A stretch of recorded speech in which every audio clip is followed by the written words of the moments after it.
Well, good evening. It's great to have you all with us tonight on our Lenten study here at St. Albans Anglican Church in Java, Maryland. The third of our series on the 1940 hymnal and the music of the church. And it's great to have everyone watching us on our video audience on our Facebook group. If you have a question or a comment, please feel free to put it in the comment line or make a comment and ask a question, or just listen along and enjoy. Drop us a line, let us know you're out there and how we can pray for you and serve you from here in Maryland. We're going to continue with our look at the 1940 hymnal and hopefully get through it this week. We stopped about halfway through. So if you are watching us online, grab a hymnal and join us.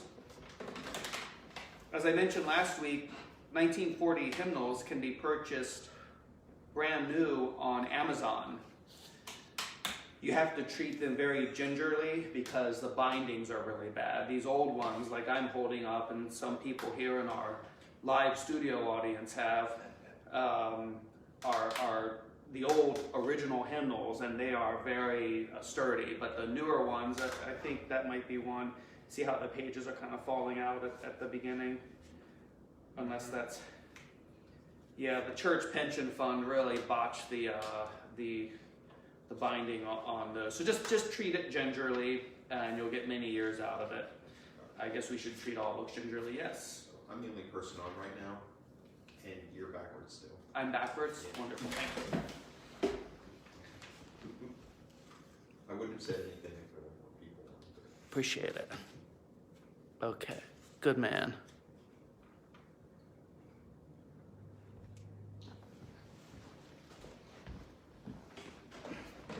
How's that?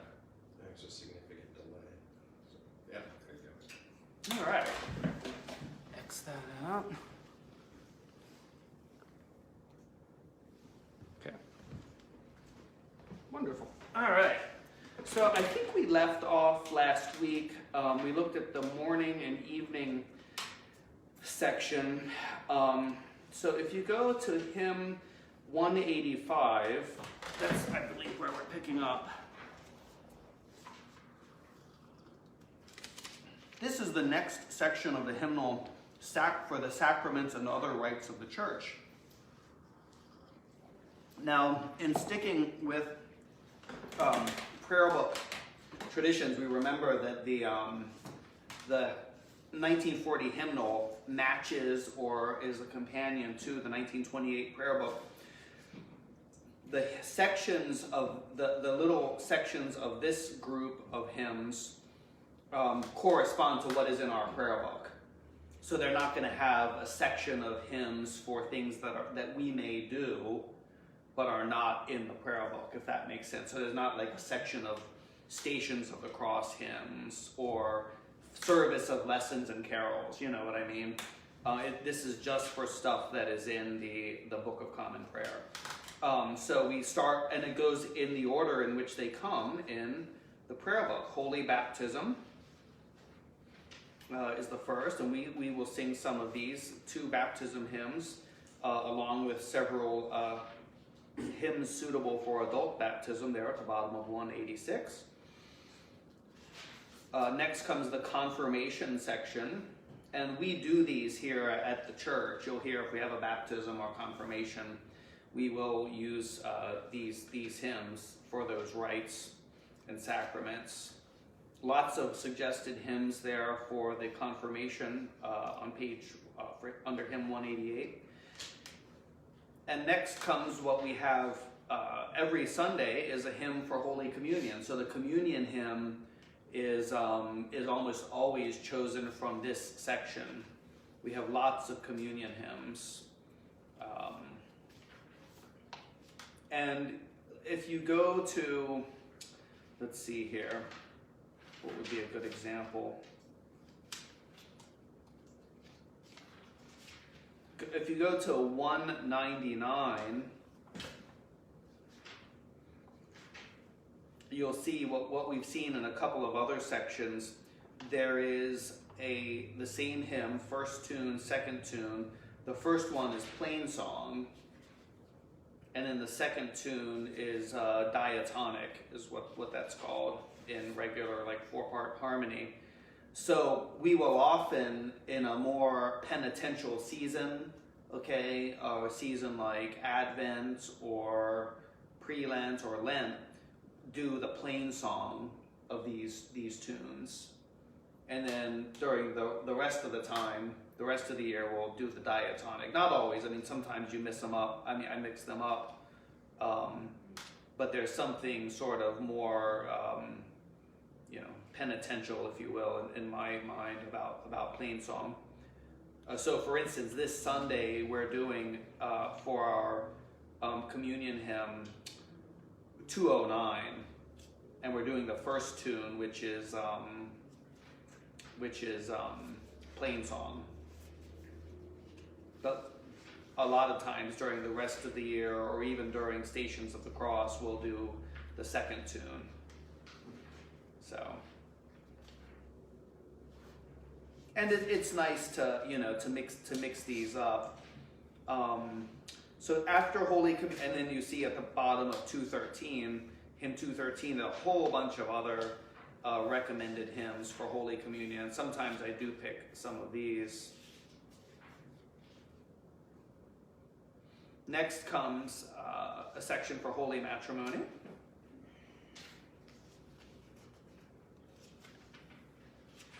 And we might think, well, why doesn't the hymnal have this hymn?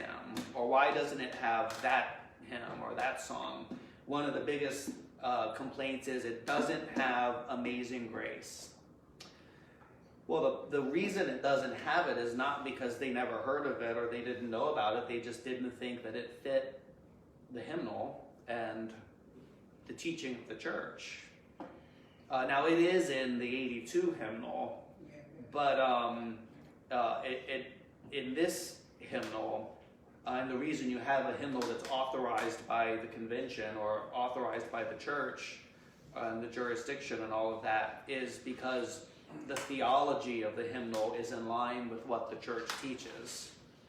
So you put something in there that,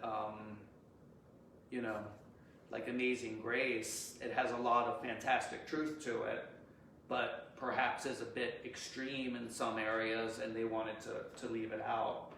And sometimes that happens when the theology of the church changes. So for instance, in the 82 hymnal, they removed certain hymns, and the idea is, well, this is too militant sounding. This is too depressing.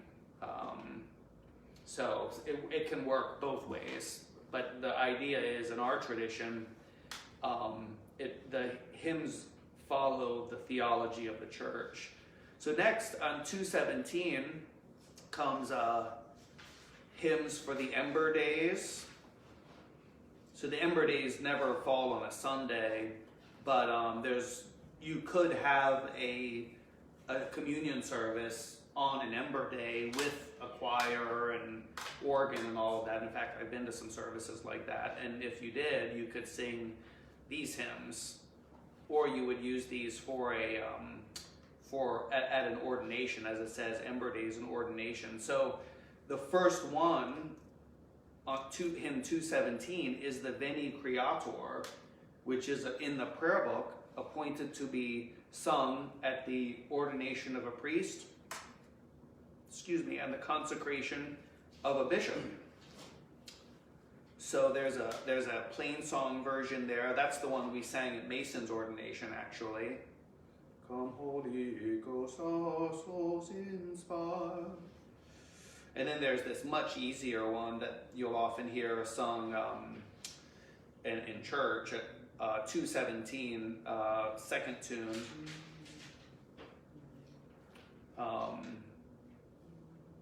And then there's 218. Now, if you look in the Book of Common Prayer, at the Veni Creator in the rites for ordination, you'll see there's two translations of it.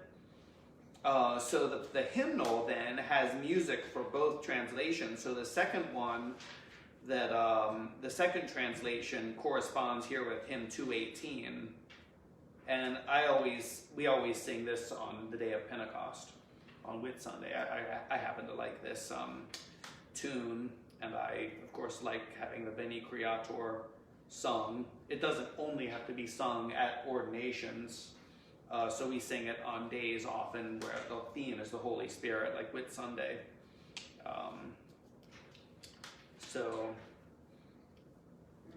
And then 222, section for the departed.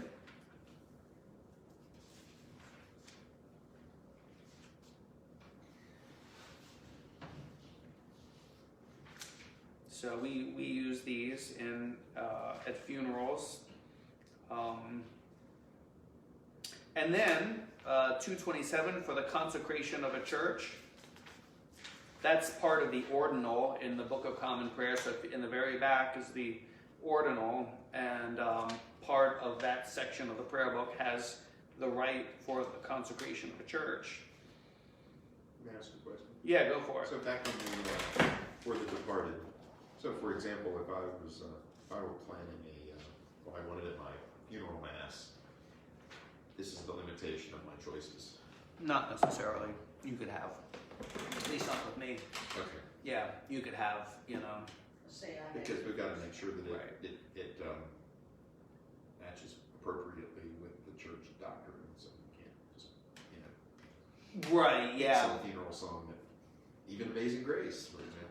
Right, yeah. I mean, we've sung Amazing Grace at funerals before. We haven't here since I've been here, but at my church, at the church in Florida where I was curate. We did at my husband's. And we did there? Okay.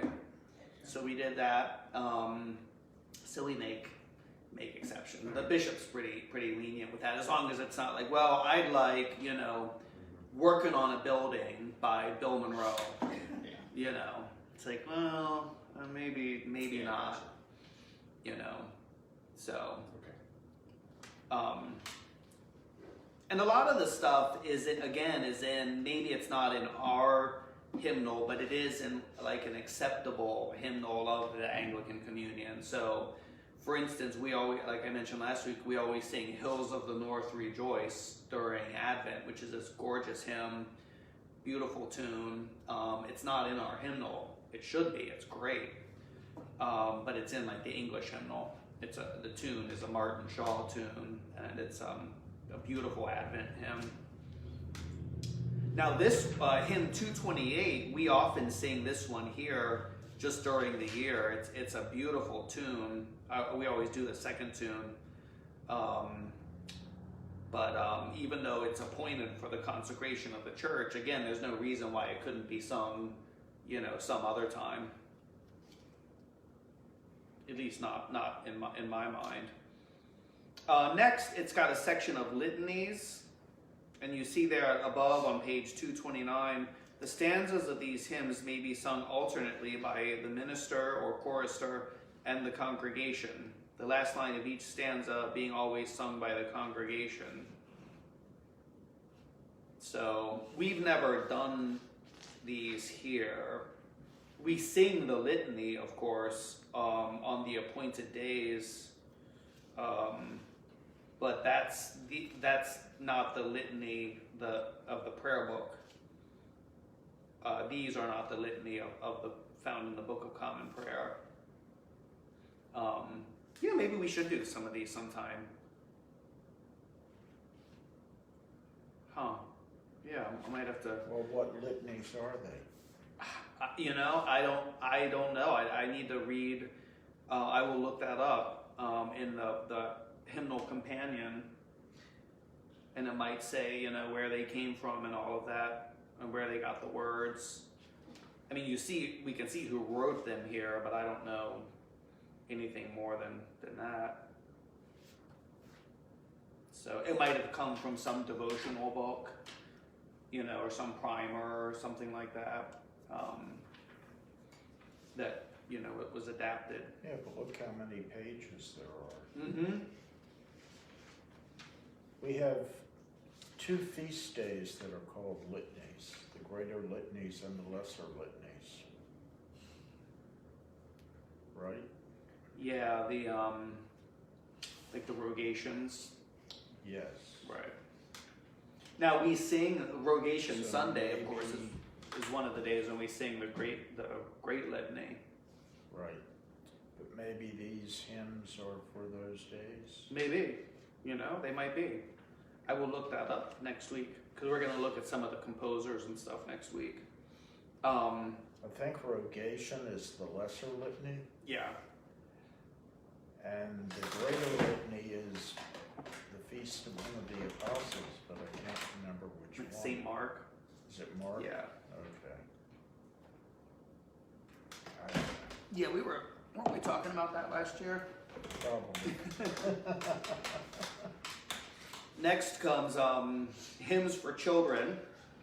We sing some of these as a congregation. I always do 235 on the Sunday before Advent, because it kind of sums up the whole Christian year.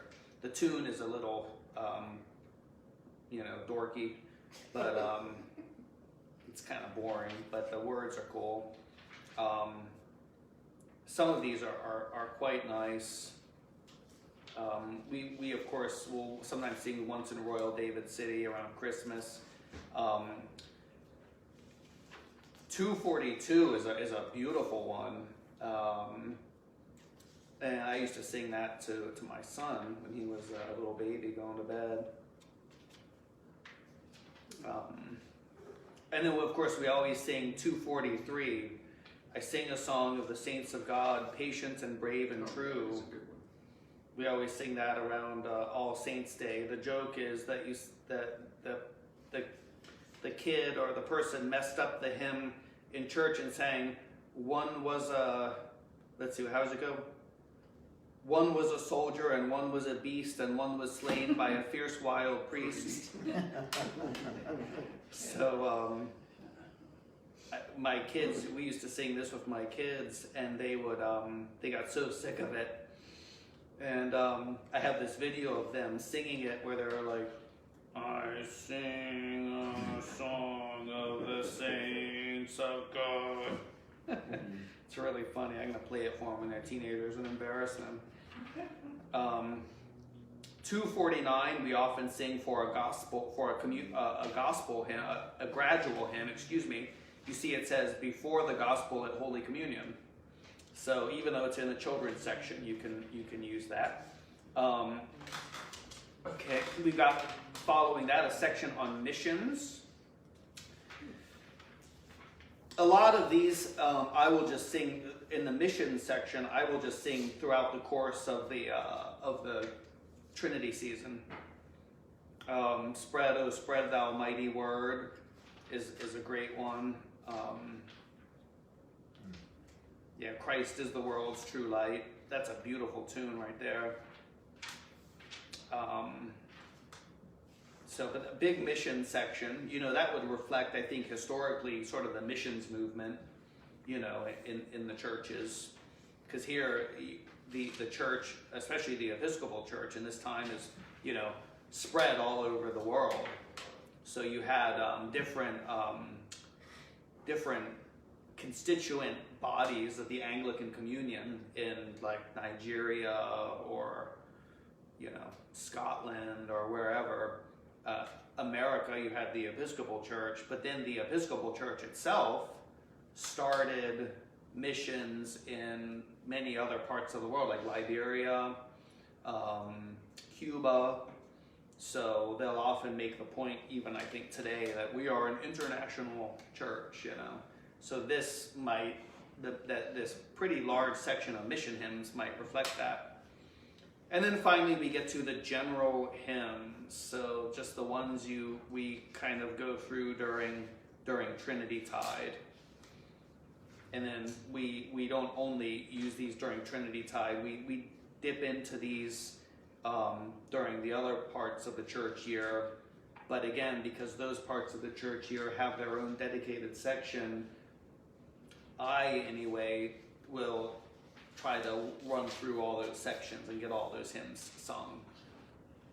And then I have a Trinity Tide all to itself. So those are the hymns, and now 600 being the last. And then the hymnal changes. So after the hymns comes the section on service music, and that will be the remainder of our session tonight, and then the indexes. So it opens with this good explanation of chanting and how to chant.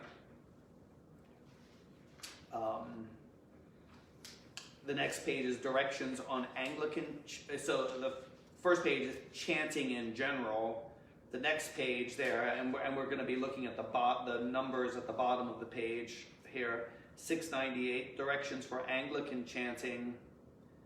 And then the next page, directions for plain song chanting. So Anglican chant is diatonic, and plain song chant is just one line, one melody. And we're gonna, look into each of these a little bit more, more in depth here. So it starts there on. Now we're going back to the bold numbers, like the hymn number 601, the choral service. So like we just said evening prayer tonight. If we were to have sung evening prayer, or choral evensong as they would call it, you could use this music to sing the prayers and the responses. I mean, and once in a while we do that here. We've done that here before. O Lord, open thou our lips, and our mouth shall show forth thy praise. Glory be to the Father, and to the Son, and to the Holy Ghost. So it goes along, and it's got organ accompaniment to it. Traditionally, you don't really have organ accompaniment to plain song chant, but it's not uncommon to have it, and it can actually help you stay on key. And it can sound pretty nice too, but you'll get a lot of chant CDs or listen to music, and it's just the chanting. Now, look there at 601.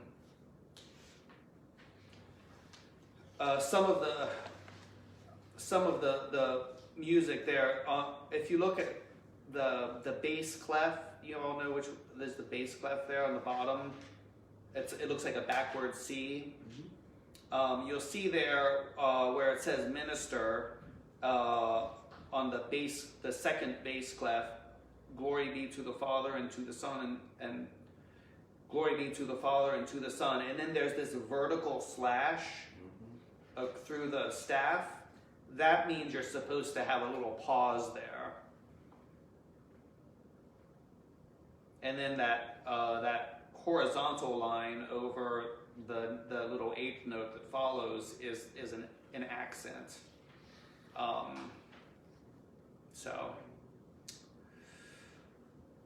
And then on the next page they have more elaborate responses, like in 4-part harmony.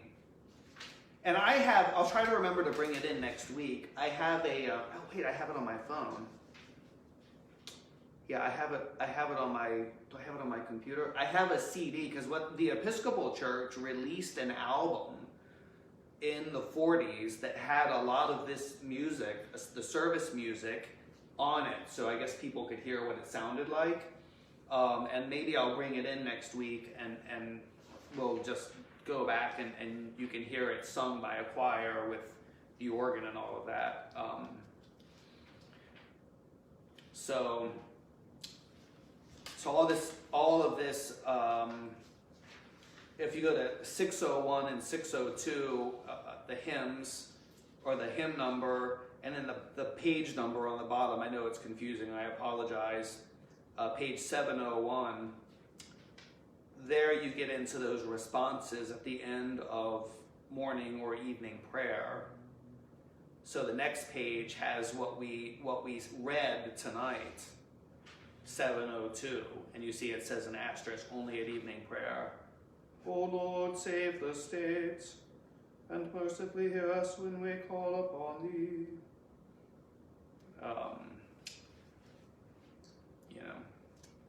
So and if you ever come to one of our synods, we sing all of this at our synods.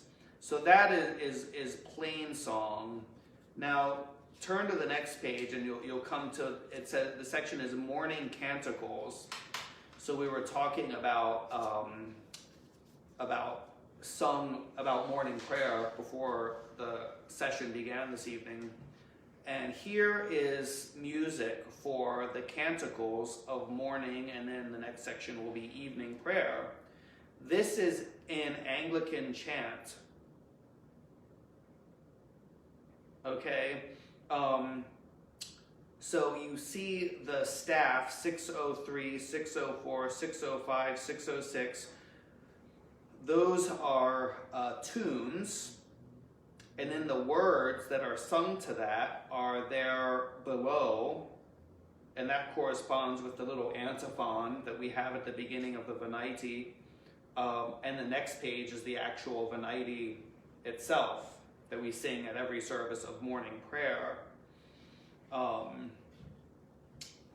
And it's a little confusing to look at, but he explains how you read this at the beginning of the section. So if you look at on page 705, the small number at the bottom of the page, you see, "O come, let us sing unto the Lord, let us heartily rejoice in the strength of our salvation." And you see there's a little, there's two vertical lines at one point, and then the VA in salvation is bold. And then there's also an asterisk in between, in the middle of the verse. So how does that translate musically? So if you look at one of those tunes, the asterisk corresponds, say, look at 607. The asterisk in the verses below corresponds to that double vertical line in the middle. So, "O come, let us sing unto the Lord" is covered by 1, 2, 3, those first four notes. You would sing, "O come, let us sing" to that first whole note, and then "unto the Lord," those two half notes, and then that whole note, and then the asterisk, and then you do the rest of the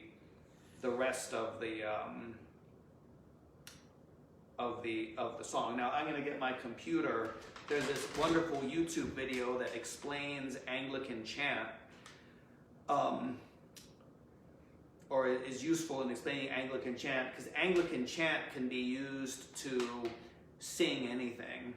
So they have an Anglican chant weather forecast, and it shows these weather forecasters on television giving the weather forecast, and some choir has taken the transcript and transcribed it to Anglican chant, and it's this beautiful choral song. So Anglican chant can be used to singing. I think I'm actually going to do that after we turn this off, so I don't have this business with copyrights and all that stuff. But if you're watching online, go to YouTube at some point and look up Anglican chant weather forecast, and you'll see that what it is a way of writing music and chant for anything that you want to sing. Okay, so it's supposed to be, I think when it was sort of developed, it was supposed to lend itself to congregational singing and be easier to sing than plain song was the idea.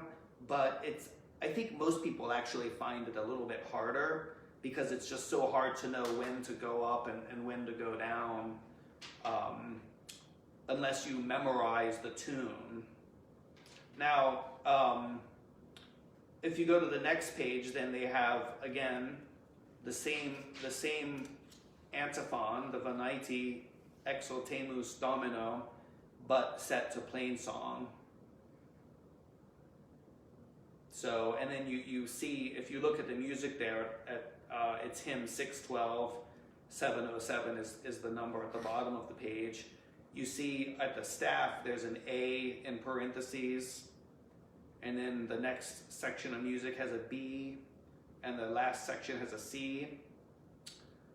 Well, then when you look at the words down below, the idea is you're supposed to use the music in the A section for that first verse, the B section for that second verse, and then back to the A section, B section, A section, A section, C section.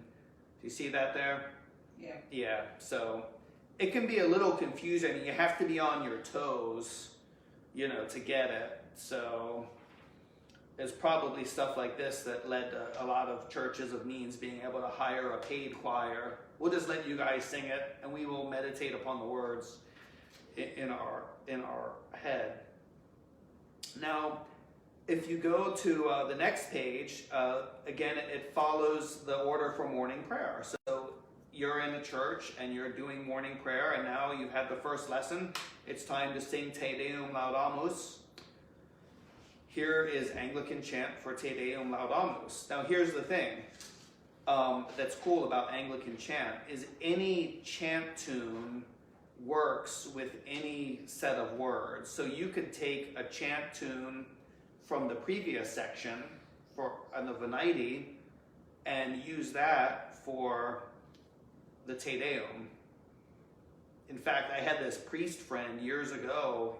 He was retired and he lived in a gorgeous timber frame house in West Virginia on a mountain. He built it by hand with his family. And he was entertaining my wife and I. We didn't have kids at the time. We spent the night there, and then we had morning prayer the next day. And we sang the canticles, and he was leading it, and he had the same tune for all of the canticles. For the Venite, the Te Deum, the Benedictus. I said to him, I don't want to say his name, and I don't think he's on Facebook, but I was saying to myself, there's other tunes you could do, Father. But that's what's cool about Anglican chant. So once you learn a tune, it will work with the words as long as the notation and the way it's divided up is written the same way. So sometimes you'll find an old Anglican chant psalter or something like that was published before the 1940 hymnal, or it's from another country, and they will sometimes do the notation differently. So instead of having syllables in bold and vertical lines, they'll have little commas and things like that. Doesn't correspond to this really well, but everything in this hymnal with this type of notation is interchangeable. So let's give an example here. You can hear my angelic voice singing. What's that? What's that one that I like?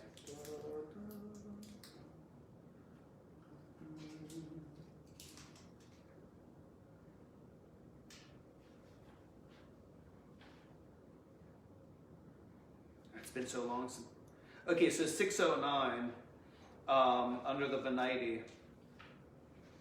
This was my priest friend I was telling you about. This was his favorite tune. He sang everything to this tune. So that goes, "Oh, come, let us sing unto the Lord.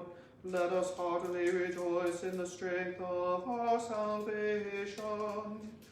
Let us come before his presence with thanksgiving, and show ourselves glad in him with psalms." And it just repeats. So you can take that exact same tune and use that for Te Deum Laudamus. It's not in there, but you can do it because it's diatonic and it's the same amount of notes. "We praise thee, O God, we acknowledge thee to be the Lord.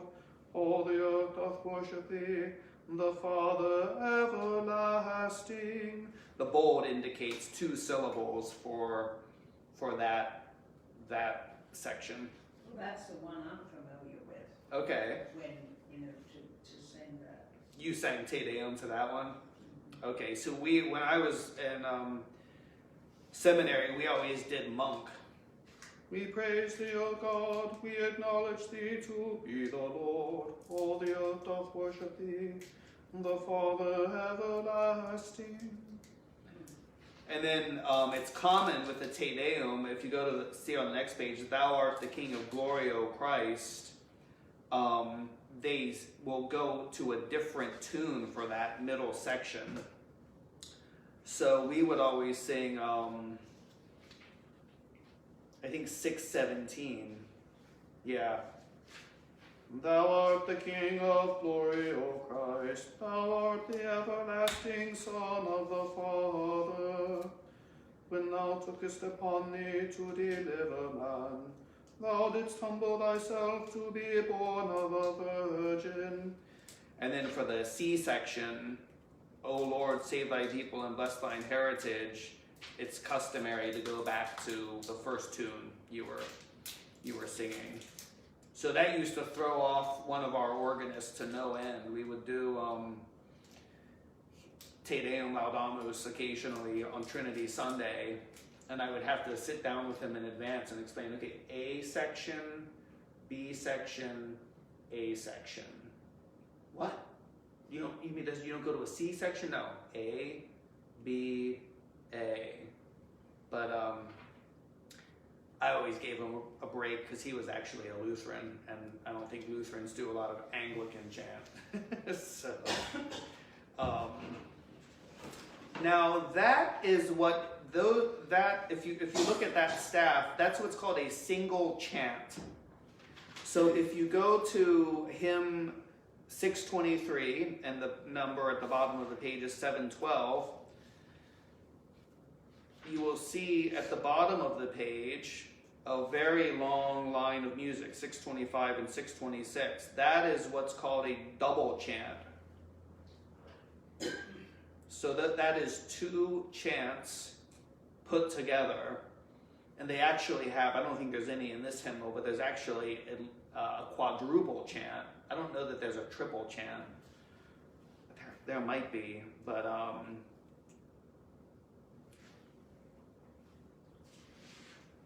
we used to sing a double chant to not this one, but to the Benedictus. If you go to 634, which one? Yeah, we would always sing 638. Blessed be the Lord God of Israel, for he hath visited and redeemed his people, and hath raised up a mighty salvation for us in the house of his servant David, as he spake by the mouth, and then it repeats. So instead of having just that one section of music in a single chant, I mean, you can do this to a single chant. Just a more artistic way is to do it as a double chant. So that's what that is. And most people just, most parishes that would do this just have their own sort of regular ones that they would do. So you maybe had 3 or 4 that you knew pretty well, and that's what you did at St. That's what we always did. Yeah. We knew. And do you still remember all those tunes from growing up? Yeah? Yeah. They really sink in. I have to, sometimes when I'm reading morning prayer, I'll want to start singing the Jubilate. Oh, be joyful in the Lord, all ye lands. Serve the Lord with gladness, and come before his presence with a song. But I'm like, don't do that, Gordon. It's going to take too long, because I gotta get on, the kids got to get on the bus and all this crazy stuff. Anyway. Singing does make the service longer, that's true. I was going to say, a lot of times on normal Sundays, they didn't chant or sing it, they just would say it. Oh, really? Yeah. On special Sundays, they would go all out. Yeah. What we would do at St. Stephen's when I was there in seminary, we had a choir of men and boys that at the time was really large and good. We would sing maybe 2 of the canticles together as a congregation. The choir would chant the psalm. So the psalm, like we read responsively tonight, of course, can be chanted, either plain song or Anglican chant. And then they would usually have a very elaborate setting of the Te Deum or the Benedictus. So it would be some big piece by like Vaughan Williams or whatever. It was great. It was like every Sunday you had this concert you went to. I loved it. You know, I mean, they weren't, once in a while they'd really mess up, you know, but it was very nice compared to what I was used to. So, now for the Te Deum, Laudamus, and the Benedictus, of course, come from the old offices of the Western Church in the breviary, from Matins and Lauds. So the hymnal provides for those two canticles plain song settings. So you have on 641 a setting for the Benedictus in traditional plain song. Blessed be the Lord God of Israel, for he hath visited and redeemed his people, and hath raised up a mighty salvation for us. So, yeah, so it has diatonic and plain song for the canticles for morning prayer. Next comes evening canticles, same principle for evening prayer. So you see here for Magnificat, they've got 1, 2, 3, 4, 5, 6, 7, 8 single chants and 3 double chants. So of course this would be back from the era, 1940, when choral evensong was kind of a big event for a lot of Episcopal and Anglican churches. It was before TV, or TV was a newfangled thing, and people didn't just sit home and watch TV on Sunday nights. They would go back to church, or so I've been told. And you still have churches today that do a kind of a nice choral evensong service. And these are what we read them tonight, the Magnificat and the Nunc Dimittis. Those are the two kind of traditional primary canticles of evening prayer. They are often and have often been set to beautiful music by different composers, mostly English composers. So I have I think I have 6 CDs worth of music for morning and evening prayer composed by, and communion services composed by Herbert Howells. I mean, I've got enough, morning prayer to listen to for the rest of my life. And a lot of times that is sung in church. 658 is this gorgeous traditional setting for the Magnificat. And then next comes canticles in Anglican chant setting for the other canticles in evening prayer that you don't hear that often. Cantate Domino. Okay. And then the other, of course, major canticle for evening prayer is the Nunc Dimittis, which we read tonight, and there 673 is a beautiful plain song setting of that, along with 2 Anglican chants. So anything you need, like for a service in the prayer book, the hymnal has music for, is how it works. Next section, occasional canticles. So you have the Easter canticle.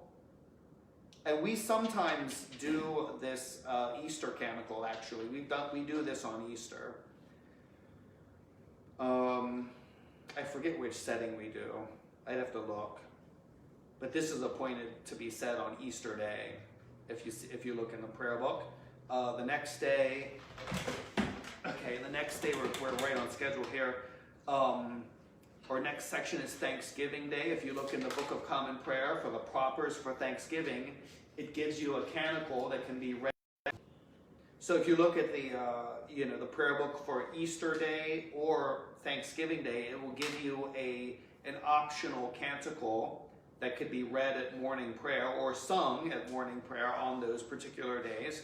And the hymnal gives you music for that. And the same thing for burial of the dead. All these ones for the burial of the dead, for the psalms of that service, are often in a minor key. They're sort of very moving and solemn.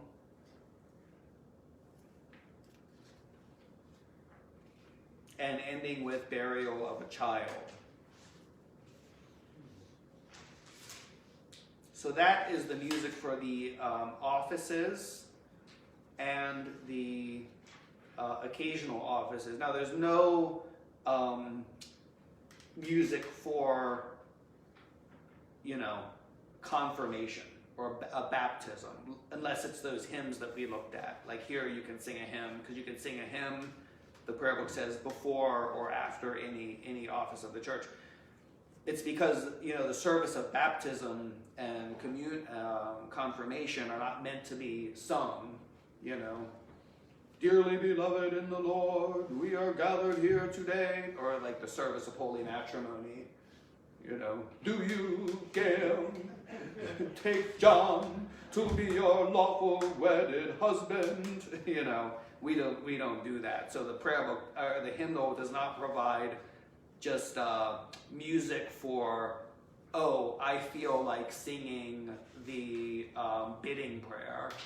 Like, no, it doesn't provide music for that. It's for things that the prayer book says here may be said or sung, yada, yada, yada. Next comes the service for Holy Communion. So traditionally, the 1940 hymnal had 4 services of Holy Communion. Later hymnals added to that, so this is one with all of the supplements in it, and it has 8 different communion services in it. A lot of people, if you say, well, we're singing the 2nd communion service, or the 3rd communion service, they'll think that you've suddenly switched to using the 1979 prayer book. In fact, when I was at the church in Virginia, I mentioned in church that we were going to switch and start using the 2nd communion service of the 1940 hymnal, which is the Healy Willen music. And I got the nastiest scowl from this guy in the congregation. And I thought, wonder what his problem is. And then he must think that I'm like going to a rite two or something in the 79 prayer. So I had to explain it, that it's just different music. So we do here at St. Albans 4 different communion services at this point. The first communion service was composed by John Marbeck, who was a contemporary of Cranmer and an important composer of the day. And he composed music for the first prayer book, and this is his music for the communion service.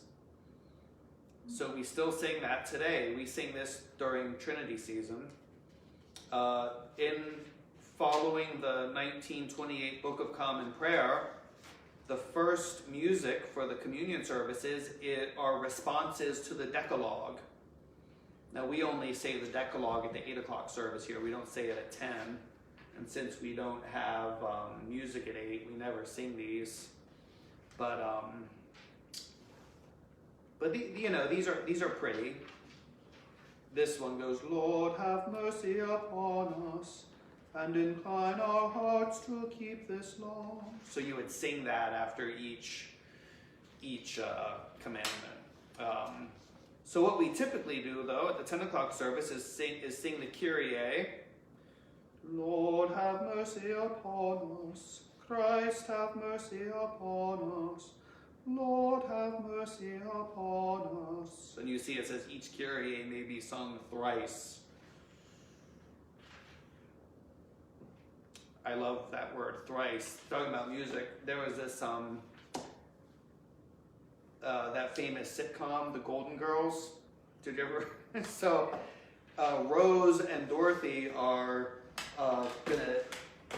entering a competition to make a song about Miami for some local thing, and Dorothy writes the music, and it's something like Miami is nice, so I'll say it twice, Miami is nice, Miami is nice, and Rose is playing the piano, and she starts playing, and Dorothy sings, Miami is nice, so I'll say it twice, And then Rose had changed the music. Miami is nice, Miami is nice, Miami is nice.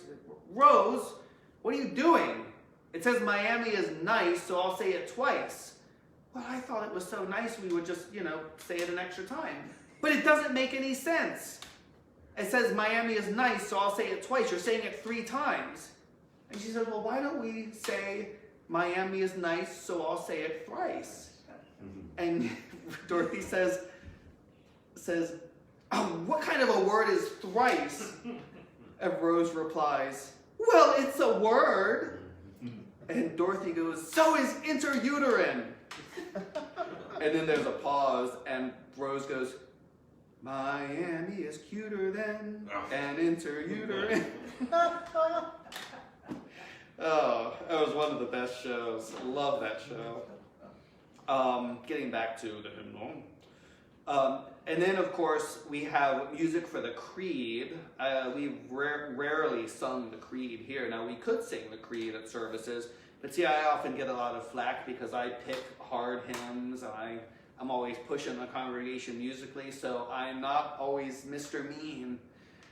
I know when to draw the line sometimes and not have, too many new hymns or tunes or things like that. So, but I've been to some churches where every Sunday they sing the creed. And eventually you learn the tune. All it basically ends up doing is making the service longer. But it follows the order of the prayer book. So next comes the music for the Sanktus. And this is going to be the same for most of the communion services. You see here, it just has the Sanctus. It does not have Benedictus. Blessed is he that cometh in the name of the Lord. Why? Because that is not in the Book of Common Prayer, 1928. That was in the Missal that we use. It was later added to the 1979 prayer book, but it's not in the 28 prayer book, so they didn't have music for it. Now, in the supplement to the hymnal, they have music for the Benedictus. So all of the communion services in the supplement, in the back of some of the hymnals, you have the Benedictus. So the reason, one of the reasons why they left the Benedictus out of the Anglican liturgy historically is because it was in the first prayer book, but then they took it out and it didn't come back until the 20th century. It's because they thought it would make people believe in transubstantiation, the Romish doctrine of transubstantiation, because you're just about to read the prayer of consecration, and right before that you're saying, "Blessed is he that cometh in the name of the Lord," and then look, here he is. No, we don't want to mislead anyone. So that is why, because there was actually a motion or something to have that included in the 1928 prayer book, and it got shot down at the convention where they approved it for precisely that reason. It's a slippery slope. A slippery slope. Next comes the Lord's Prayer, and then of course the Agnus Dei, and then the Gloria. So in the 28 prayer book, the Gloria is at the end of the communion service. Originally in the prayer book it was at the beginning, and then they moved it in the second prayer book to the back where it has been ever since until the 20th century. We sing it at the beginning of the Mass at 10 o'clock here because that's how it is placed in the Missal, which we're authorized to use. But if we're doing a straight prayer book service, then we will still say it at the end. And that is reflected in the hymnal by having the Gloria not in its traditional place after the Kyrie, but at the end of the Mass as a hymn of thanksgiving. So that is the first communion service. The second communion service is structured the exact same way with a couple of exceptions. This is the Willen service. Again, it's not different words, it's not a different rite of Holy Communion, it's just different music. This is different because he has a threefold and a ninefold Kyrie. No music for the Creed and no music for the Lord's Prayer. That's just how Willen did it. Willen was an English composer, very well known, prolific composer, brilliant man who most of his career was up in Toronto. And then just quickly moving along. Now, the third communion service, we don't do that here. Some of these are more suitable if you have a choir, and this is one of them. So we've never done this here. I have heard this done at churches with a choir, but you see there on page, the bottom number, page 761, you're in the Kyrie, and it's obvious that this is to be sung by a choir, bass, solo, or full. Sopranos, solo clarinet. I mean, so the organist is sort of turn on his clarinet stop, So, but here is a nice thing about the hymnal. It's got music for a small congregation that could easily be sung congregationally, or if you're a big city church and you have a choir, you could, have a more elaborate setting that's just sung by the, mostly by the choir. Then the fourth communion service, that's what we're doing here now, the traditional plain song service. This has there's no responses to the Decalogue to this one. Okay, that is not a traditional part of the Western liturgy. That's an Anglican innovation. So since this is a traditional chant tune, there's no responses to the Decalogue for it. There is a creed, a setting for the creed, and that's really pretty. It goes, I believe in one God, the Father Almighty, maker of heaven and earth. And it goes on and on. It's very pretty. Next comes the Lord's Prayer, which is the setting that we use on Sunday. Followed by the Agnus Dei. And then there's a Gloria that goes with it. We never sing the Gloria. I always have it. That was one of my, olive branches to the church when I introduced this. I said, okay, we'll just do this during the penitential seasons. That way we don't have to learn the Gloria. But it goes, glory be to God on high, and on earth peace. It's a little hard, but once you learn it, you have it memorized. And then I've never quite been able to figure this out. There's just a bunch of random kind of music beginning at 7:25, just a random setting of responses to the Decalogue. 7:26, kind of a random Kyrie. And these are actually very pretty. 7:26, 7:27, 7:28, different settings of the Kyrie. I don't know what you would use those for. I mean, I guess you could use them maybe in some service where you have the Kyrie. I'm a stickler for it. If you're doing the Marbeck Mass, sing all the parts to the Marbeck Mass. If you're doing Willen, do all of Willen. Don't mix it up. When I got here, we were doing the Willen Mass with the Marbeck Agnus Dei. So we fixed that. So that's just me. I'm not judging anyone out there. If your church does it differently, that's cool. Next comes at the presentation of alms and oblations. We always sing Praise God from whom all blessings flow, which is the traditional one. But you can actually sing, there's a couple of other tunes there. I'm thinking of introducing some of these.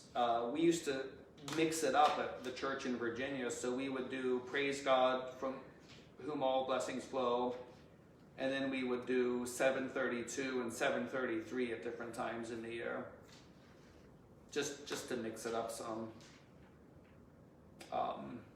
All things come of thee, O Lord, and of thine own have we given thee. And that can be nice.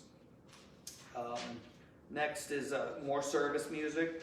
There's the Sursum Corda, 734 that we sing. at the 10 o'clock service. Here's a random Sanktus, 7:35.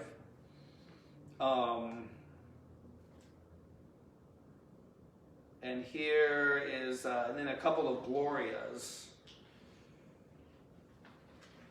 Now, the most famous one being 7:39, the old Scottish chant.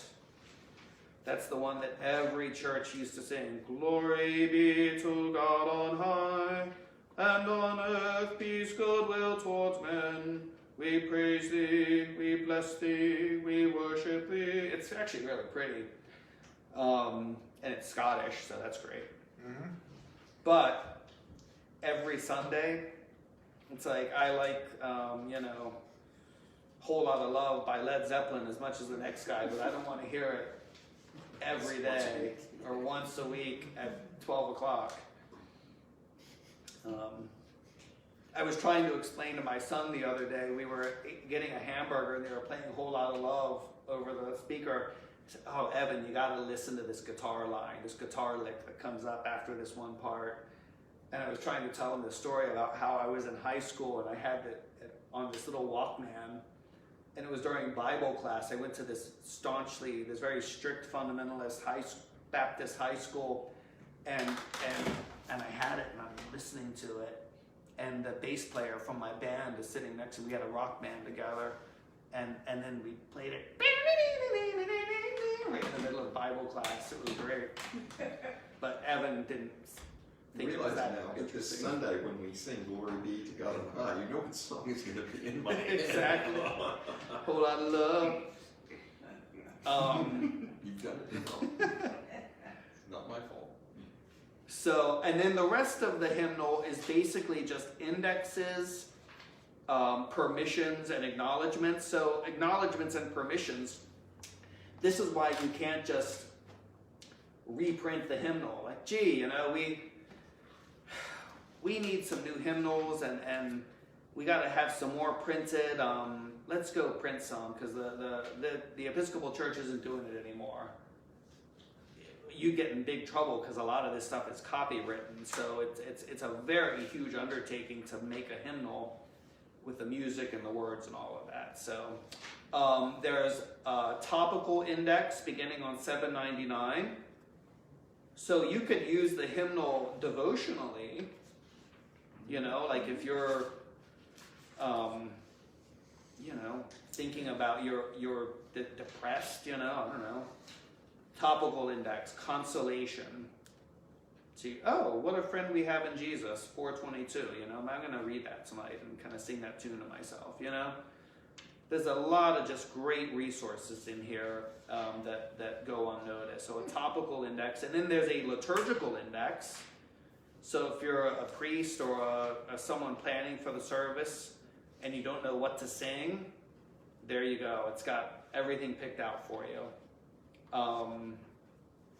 It helps, of course, to have some musical knowledge with this because they might pick out something that you just don't know anything about or is unsingable.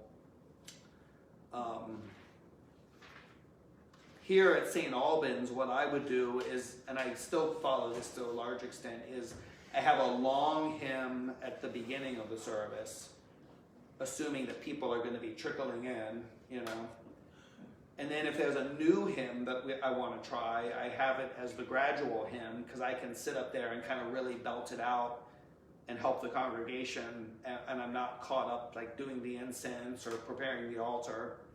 The offertory hymn is something that's easy to sing and kind of long, kind of medium in length. Communion hymn is pretty much anything, and then the closing hymn is usually something like, bam, this is, like Get them up and get them out. yeah. Enthusiastic.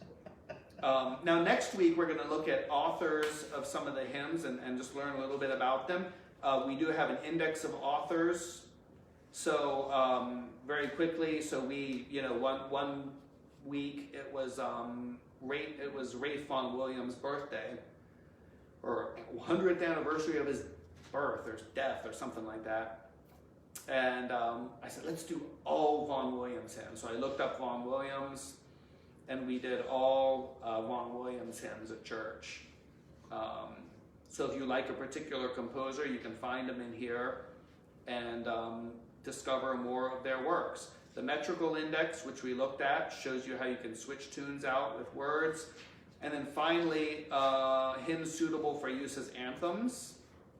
So if you have a little pickup choir, you could, turn those into a choir piece. We did that at our church in Virginia. We were a small church, but we had a bunch of great singers. So we had about 8 people, and we did for a special service. We did a hymn, and it's like they sang it in unison for the first verse, then just the women, then just the men, then a soloist, and then everyone. And it came across as this great choral, at least to my ears. It was really well done, this great choral setting, and it was really just mixing up the singing. And then finally, Index of First Lines. That's like, what's the name of that hymn? What number is that goes 40 days and 40 nights? There you go. That's how you find it, the Index of First Lines. So that's it. After that comes supplements. The supplement is not in every hymnal, it's in mine.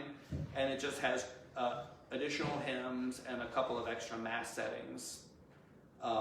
We do an extra we do the 8th communion service from that here at St. Albans as one of our mass settings. So that, my friends, is the 1940 hymnal in a 2-week nutshell. It's a wonderful, wonderful treasure of the church, and we love it and cherish it, and we'll be using it until the Lord returns.